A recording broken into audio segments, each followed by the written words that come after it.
Welcome back to. Welcome back to a fart that just won't come out. No. Wow. You had to ruin it for me. Like a.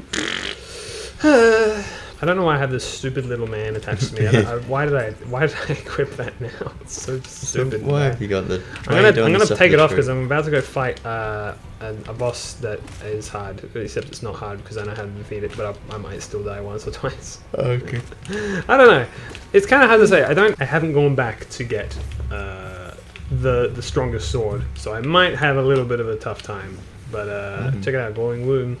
And this little thing, got one thing on its mind: breed. Do you ever have the urge to spread your seed across the lands? No. Yeah, me neither. Let it drift in the wind, like dandelions. You know what I'm saying? I've never seen a dandelion do that. You never seen a dandelion drift in the wind? No. That's what they do. Oh, they don't be plants. Well, yeah, but they're like that's how they breed. Huh. They float away. That's why you blow them. They go and they fly away and they go and pollinate. Birds eat them and then spread the seed like that.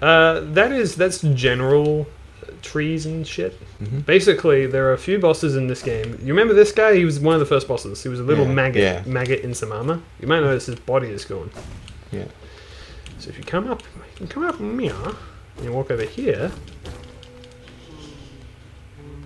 Oh. There he is, and they run away. If you dream now them, they're like, oh no. They're like, come on, give me a good one. Wake up, brother, help me, because they like this guy. He was their little hero. But I can go into his dream, and I can fight him again. Except now, instead of being known as the False Knight, he's got a new name. The Dead Knight. The fucking Dead Loser. The Dark Knight. XD. The Dark Knight. I want to watch that again. Someone said something about it that I hadn't thought about, and now I want to watch it again. The Dork Knight? Yeah, I mean, it's a good film. I was thinking about it just yesterday, actually. Now he's failed champion, because he sucks. Because he died. Oh. He got butt wrecked. He did. This boss used to give me a lot of trouble, because you might not be able to tell, but he's like way harder now. He does, I don't know if he does more damage, I don't remember if he does, but he is way faster and his moves are way more just like devastating as a whole. Ow. Please move. Not like that. Hit him with that. Oh, he's dead. See? Easy as peasy. Goodbye. And so by doing this, by literally going into a dead body's memory and destroying even that. Let me just kill these guys real quick because they don't deserve to live. I wanted the strength to protect others. When I saw that knight sleeping safe in his big armored shell, it wasn't madness that drove me to it. I just wanted it. But in the end, if strength cannot save you, then what can? So it is implied that he killed the knight that was in it. Also, look how much essence. I got like 300 or 400 from that, which is a lot. In case you can't count. Remember I was telling you about the 5 knights? And one of them is MIA? Well, that's one of them. Right. So he stole that knight's armor. No one knows if this little maggot actually killed him or not. It's kind of interesting, isn't it? Kind of makes you think. So one of the things is I was confident in using the fragile strength charm. Because like I said, it breaks when you die. If you have it on you when you die. If you die in the dream, you don't die in real life. Because it already did. Yeah, so it doesn't actually count. So it's pretty cool. Pretty freaking neat. But I am going to take it off now because now I'm at risk of losing it. My manager at work, we were talking about YouTube. He was talking about how he just doesn't understand how, why someone would want to watch someone playing a game on YouTube when they can just play the game themselves. And I've been thinking about it, it's like, first, maybe you don't have the game, or maybe you do have it, but you're not very good at it, and you want to watch someone who's better at it than you. Well, there's a million reasons. Or you like the person who's playing it, you like the hearing person, what they have to say. You legitimately want to see their reactions. Sometimes, the original Let's Plays, as I've harped on about for way too long before, was walkthroughs, to actually help you play the game. Yeah. One of the biggest things, which is sort of why Let's Playing became so big, is horror games. A lot of people don't have the stones to play horror games themselves, but they will watch someone else play it. You Yeah. know? And it's a really good way to consume it because, and I'm going to be honest with you, I'm going to go ahead and drop some fat truth. Another thing I was thinking about the other day, I have a theory Yep. that, because like I was thinking to myself, like, am I a horror fan? No. And I'll tell you why I say no. It's because I don't like being scared. No. You know, I don't like, some people do, for sure. They like getting a thrill. I'm not one of those people. Yeah. But I love horror stories, right? And I came up with a theory of that, which is that I think that horror can have the best stories in all of media, because the thing about horror or thriller or whatever is that it is completely unrestrained, right? You do not have... You can't, like... There's nothing you can't do in horror, really. There's, like, no rule. There's nothing that, like... No bar that you're not allowed to cross, you know? Yeah. And so all these interesting concepts that would otherwise be strange or unusual or creepy or you know, unsettling, they can just do it. They can just be like, yeah, let's, you know, why not? And I think that is why horror can have some of the most interesting and compelling stories in all of media.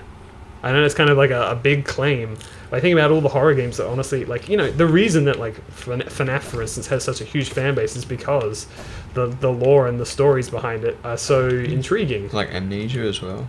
To an extent, yeah. But Soma, for instance, Soma's got one of the best goddamn stories ever, like in a video game at least.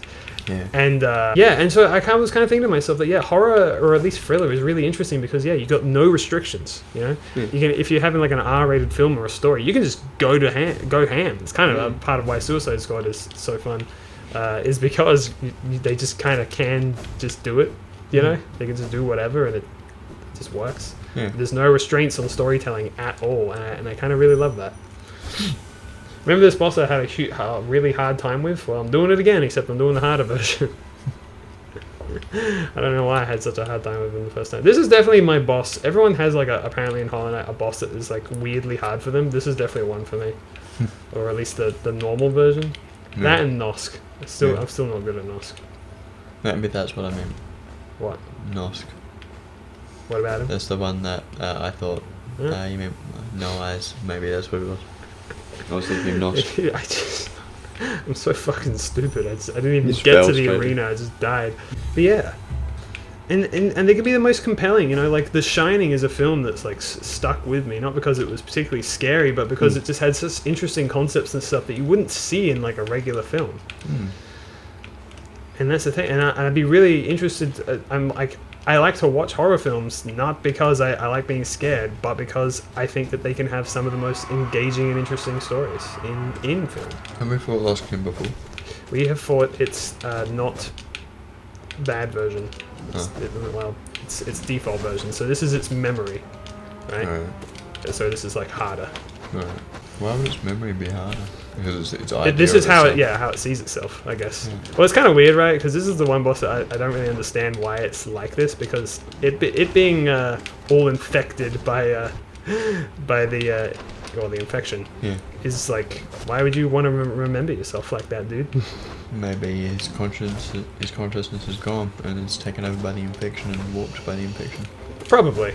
I mean, that's like literally it, but Yeah. I don't know. I just find it interesting that like all the other ones Like, like this that you fight, they Like the corruption in Metroid Prime 3. Oh, he's dead. What was the suit that it took over? What you mean? In Metroid Prime 3? It was like like something took over the suit, or they created the Dark Samus. Oh, Metroid Prime is Dark Samus. What are you saying exactly? So By the way, because he's like us, he. It's a they. Yeah. It doesn't talk and just bows to us and gives us a shit ton of essence. Hooray! 1800. Now I've got enough. Yeah. Because All right, we might finish this game actually in this place. in Metroid Prime 3 there's like the blue suit with like the yellow visor. For Dark Samus? I don't know if it was Or Dark yourself? Samus, but it was like it was a thing in Metroid Prime. Alright, I'm gonna tell you. I'm just gonna tell you straight up what happens. All right. Okay. In Metroid Prime 1, at the very end, Metroid Prime absorbs the Dark Suit, I think it is. Yeah. And it turns into Dark Samus. Okay, Metroid Prime 2, Dark Samus comes back. It basically reveals herself and just is there. It exists, right? Yeah. Metroid Prime 3, Dark Samus is just there again. Stephanie, can you please put a picture of Dark Samus up on the? Which on the one? screen? It looks different in each game. All of them then. Okay, well, there they all are. Yeah. You can put in the one from Smash Bros if you want. Maybe that's the one I'm thinking of. I don't know what you I don't know. Just I'll elaborate. I'll see alright. when the episode comes out. Fine. Fine. Next time on the next episode. Bye bye. Bye bye.